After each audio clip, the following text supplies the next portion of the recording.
എന്താണ് ഈ unwanted pregnancy എന്ന് പറഞ്ഞാൽ? അൺവാണ്ടഡ് പ്രഗ്നൻസി എന്നുള്ള വാക്ക് നിങ്ങൾക്ക് അത്ര പരിചിതമല്ലായിരിക്കാം. ഒരു പക്ഷേ നമ്മൾക്ക് ഈ പ്രഗ്നൻസി ടൈമിൽ നമ്മൾ കടന്നു പോകുന്ന മാനസിക സംഘർഷങ്ങൾ, നമ്മൾ അനുഭവിക്കുന്ന ടെൻഷനുകൾ, ഇതെല്ലാം നമ്മളുടെ കുട്ടി പ്രസവിക്കുമ്പോൾ അതിൽ റിഫ്ലക്റ്റ് ആകും. നിങ്ങൾ നോക്കിക്കോളൂ, വളരെ ഹാപ്പി ആയിട്ട് പ്രഗ്നൻസി ടൈം ഹാൻഡിൽ ചെയ്ത, എൻജോയ് ചെയ്ത, സ്ട്രെസ് ഫ്രീ ആയിട്ട് മുമ്പോട്ട് പോയ കുട്ടികൾ, ആ കുട്ടികൾക്ക് വലിയ രീതിയിൽ ചേഞ്ച് ഉണ്ട്. അവർ വളരെ പോസിറ്റീവായിട്ട്, ഒരു പരിധി വരെ അവർ പോസിറ്റീവായിട്ട് നിൽക്കുന്നവരാണ്. ഇതിപ്പോൾ ശരിക്കും ഇത് ആവശ്യമില്ലാത്തതാണ് എന്നുള്ള ടോക്കുകൾ, എന്നുള്ള സംസാരങ്ങൾ, എന്നുള്ള ചിന്തകൾ, ഇതൊക്കെ കുട്ടിയിൽ പിന്നീട് കുട്ടി പ്രസവിക്കുമ്പോൾ ഉണ്ടാക്കുന്ന റിയാക്ഷൻസ് വളരെ വലുതാണ്. നമസ്കാരം, ഡോക്ടർ അഭിജിത്താണ്. ഇന്ന് ലോകത്ത് ഏറ്റവും കൂടുതൽ റിസർച്ചുകൾ നടന്നുകൊണ്ടിരിക്കുന്ന ഒരു കാര്യത്തെപ്പറ്റി നിങ്ങളോട് പറയാനാണ്. അത് അൺവാണ്ടഡ് പ്രഗ്നൻസിയാണ്. നമ്മളുടെ ചുറ്റും ഇന്ന് വലിയ രീതിയിൽ ഡിസ്കഷൻസ് നടക്കുന്ന, നമ്മൾ ഏറ്റവും കൂടുതൽ അറിഞ്ഞിരിക്കേണ്ട ഒരു കാര്യമാണ്. നമ്മളുടെ തലമുറയിലെ കുട്ടികൾ പല രീതിയിലുള്ള പ്രശ്നങ്ങളിലേക്ക് പോകുന്നു എന്നത് നമ്മളെല്ലാം ചിന്തിക്കുന്ന ഒരു കാര്യമാണ്. തിരുവനന്തപുരത്ത് ഒരു പയ്യൻ തൻ്റെ കുടുംബത്തിൽ തന്നെ 4-5 പേരെ കൊല്ലാനുള്ള രീതിയിലേക്ക് കാര്യങ്ങൾ പോകുന്നു. കുട്ടികളെല്ലാവരും പലതരത്തിലുള്ള അഡിക്ഷന് കാരണമാവുന്നു എന്നൊക്കെ നമ്മൾ പറയുന്നു. യഥാർത്ഥത്തിൽ അതിൻ്റെ കാരണങ്ങൾ പലതാണ് എന്ന് നമുക്കറിയാം. പക്ഷേ അതിൽ ഏറ്റവും കൂടുതൽ ഇപ്പോൾ റിസർച്ചുകൾ നടന്ന ആളുകൾ പഠിക്കുന്ന ഒരു കാര്യം അൺവാണ്ടഡ് പ്രഗ്നൻസിയാണ്. എന്താണ് ഈ അൺവാണ്ടഡ് പ്രഗ്നൻസി എന്ന് പറഞ്ഞാൽ? അൺവാണ്ടഡ് പ്രഗ്നൻസി എന്നുള്ള വാക്ക് നിങ്ങൾക്ക് അത്ര പരിചിതമല്ലായിരിക്കാം ഒരു പക്ഷേ. എങ്കിലും ഞാൻ ഈ പറയുന്ന കാര്യം നിങ്ങളിൽ പലരും അറിയുന്നതാണ്. അതായത് ഞാൻ പല കപ്പിൾസിനോടും പ്രഗ്നന്റ് ആയിട്ടിരിക്കുമ്പോൾ ഞാൻ പ്രഗ്നന്റ് ആണോ എന്ന് ചോദിക്കുമ്പോൾ അവർ വേണമെന്ന് വെച്ചിട്ടല്ലായിരുന്നു ഡോക്ടർ എന്ന് പറയാറുണ്ട്.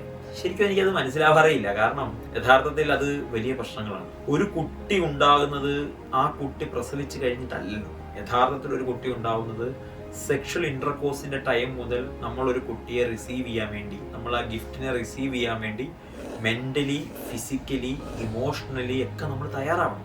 സയന്റിഫിക് ആണ്, സയൻസ് ആണ്. അപ്പോൾ നമ്മൾ ഒരു സെക്ഷൽ ഇന്റർകോഴ്സിൽ വരുമ്പോൾ നമ്മൾക്കൊരു കുട്ടി അതിന്റെ ഒരു ഡെവലപ്മെന്റിലേക്ക് വന്ന് നമ്മൾ പ്രഗ്നന്റ് ആയി എന്ന് അറിഞ്ഞു കഴിയുമ്പോൾ ഒരു സമയത്തും ഇത് വേണ്ടായിരുന്നതാണ്, അല്ലെങ്കിൽ ഇത് അറിയാതെ സംഭവിച്ചതാണ് എന്നുള്ള ഒരു വാക്കോ, ഒരു ചിന്തയോ, ഒരു സംസാരമോ പിന്നീട് ആ കുട്ടി നമ്മളുടെ അടുത്തേക്ക് വരുമ്പോൾ പോലും നിങ്ങൾക്ക് ആ കുട്ടിയിൽ കാണാൻ പറ്റും എന്നുള്ളതാണ് സയൻസ് പറയുന്നത്. അതാണ് ഈ അൺവാണ്ടഡ് പ്രഗ്നൻസി എന്നുള്ളത്. നമ്മൾക്ക് ഈ പ്രഗ്നൻസി ടൈമിൽ നമ്മൾ കടന്നു പോകുന്ന മാനസിക സംഘർഷങ്ങൾ, നമ്മൾ അനുഭവിക്കുന്ന ടെൻഷനുകൾ, ഇതെല്ലാം നമ്മളുടെ കുട്ടി പ്രസവിക്കുമ്പോൾ അതിൽ റിഫ്ലക്റ്റ് ആകും. കതിരിൽ കൊണ്ട് വളം വെക്കരുത് എന്ന് പറയില്ലേ?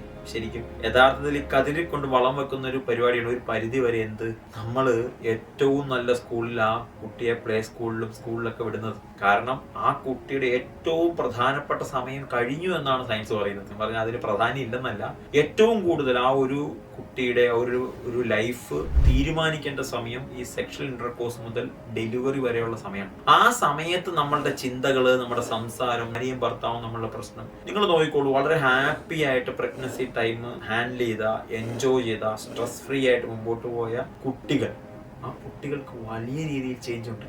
അവർ വളരെ പോസിറ്റീവായിട്ട്, ഒരു പരിധി വരെ അവർ പോസിറ്റീവായിട്ട് നിൽക്കുന്നവരാണ്. അതിന്റെ അർത്ഥം ഈ അൺവാണ്ടഡ് പ്രഗ്നൻസി എന്നുള്ളത് നമ്മളുടെ ഒരു ടേം അല്ലെങ്കിൽ ഒരു കാര്യം നമ്മളുടെ ദൈനംദിന ജീവിതത്തിൽ ഇപ്പോൾ ആൾക്കാരുടെ ഇടയിൽ വളരെ കൂടുതലാണ്. മനസ്സിലായില്ലേ?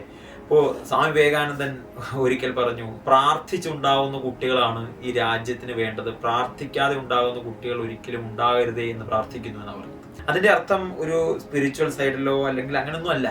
നിങ്ങൾ അതിനെ സയന്റിഫിക് ആയിട്ട് എടുത്താൽ, നമ്മൾ പ്രിപ്പയർ ചെയ്തുകൊണ്ട് നമ്മൾ പ്രഗ്നന്റ് ആവുമ്പോൾ അതിനെ നമ്മൾ റിസീവ് ചെയ്യുന്നത് വളരെ പ്രഷ്യസ് ആയിട്ടായിരിക്കും, അല്ലേ?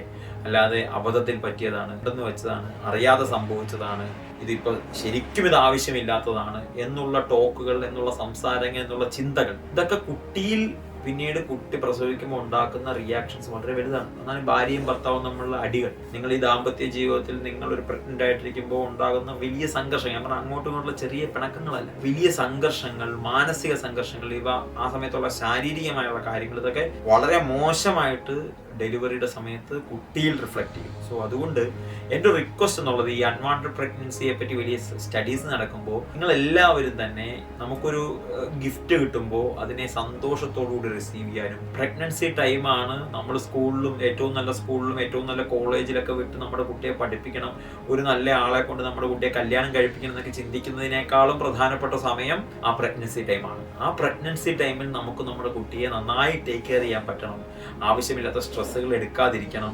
മാക്സിമം ഹാപ്പി ആയിട്ട് നല്ല ഭക്ഷണം കഴിച്ച് വേണ്ട എക്സസൈസ് ഒക്കെ ചെയ്ത് ആ പ്രഗ്നൻസി ടൈമിൽ നിങ്ങൾക്ക് എൻജോയ് ചെയ്യാൻ സാധിക്കണം. അങ്ങനെയുള്ള കുട്ടികൾ കുറച്ചുകൂടി ആത്മവിശ്വാസമുള്ളവരായിരിക്കും. അങ്ങനെയുള്ള കുട്ടികൾ കുറച്ചുകൂടി പോസിറ്റീവ് തിങ്കിങ് ഉള്ളവരായിരിക്കും എന്നുള്ളതാണ് പഠനങ്ങൾ നമ്മളോട് പറയുന്നത്. സോ അൺവാണ്ടഡ് പ്രഗ്നൻസികൾ ഇനി നമുക്ക് വേണ്ട. നമുക്ക് വരുന്ന നമുക്ക് കിട്ടുന്ന ഗിഫ്റ്റിനെ ഹാപ്പി ആയിട്ട് റിസീവ് ചെയ്യാനും ഹാപ്പി ആയിട്ടുള്ള ടൈം നമുക്ക് ടേക്ക് കെയർ ചെയ്യാനും നമുക്ക് പറ്റണം എന്നുള്ളതാണ് ഈ അൺവാണ്ടഡ് പ്രഗ്നൻസിയെ പറ്റിയുള്ള സ്റ്റഡീസിനെ പറ്റി പഠിക്കുമ്പോൾ എനിക്ക് നിങ്ങളോട് പറയാനുള്ളത്. സോ നിങ്ങൾ എല്ലാവരും ഒരു ഹാപ്പി ആയ പാരൻസ് ആകാൻ പ്രഗ്നൻസി ടൈം മുതൽ കുട്ടിയെ ടേക്ക് കെയർ ചെയ്യാനുള്ള മനസ്സുള്ളവരായി മാറട്ടെ എന്ന് ആശംസിക്കുന്നു.